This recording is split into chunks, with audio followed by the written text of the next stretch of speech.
కర్నూలు జిల్లా ఆలూరులో టీడీపీ అభ్యర్థి వీరభద్రగౌడ ఆధ్వర్యంలో దేవనకొండ పి కోటకొండ గ్రామానికి చెందిన వైఎస్ఆర్ వైస్ ఎంపీపీ కుటుంబ సభ్యులు కౌలిట్లయ్య స్వామితో సహా సీనియర్ వైఎస్ఆర్ నాయకులు కార్యకర్తలతో పాటు దాదాపు 50 కుటుంబాలు వైఎస్ఆర్ కార్యకర్తలను తెలుగుదేశం పార్టీలోకి కండువాలు కప్పి సాదరంగా ఆహ్వానించారు.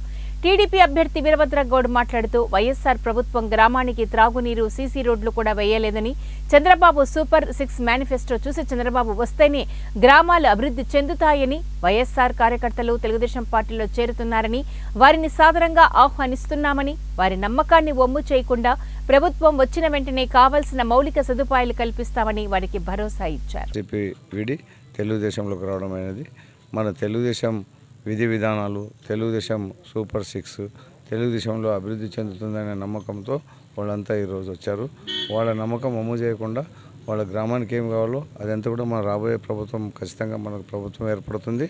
అందులో భాగంగా మేము కూడా అక్కడ ఉంటాం కాబట్టి వాళ్ళకి ఏం కావాలో అదంతా కూడా చేసిస్తామని తెలియజేస్తూ ఈరోజు దాదాపు 50 కుటుంబాలు వాటిలోకి ఆహ్వానించడం. దీనికంతా కూడా కారణం వైసీపీ ప్రభుత్వంలో డెవలప్మెంట్ ఏం లేదనే ఆలోచనతోనే ఈరోజు కార్యకర్తలు రావడం జరుగుతుంది.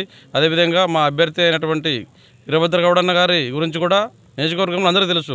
అలాంటి మంచి వ్యక్తి ఆధ్వర్యంలోనే ఈ తాలూకా అభివృద్ధి కాన్స్టిట్యూన్సీ అభివృద్ధి చెందుతుందని, చంద్రబాబు నాయుడు గారి ద్వారానే ఈ రాష్ట్రం అయితేనేమి అన్ని రకాలుగా బాగుంటుందనే ఉద్దేశంతోనే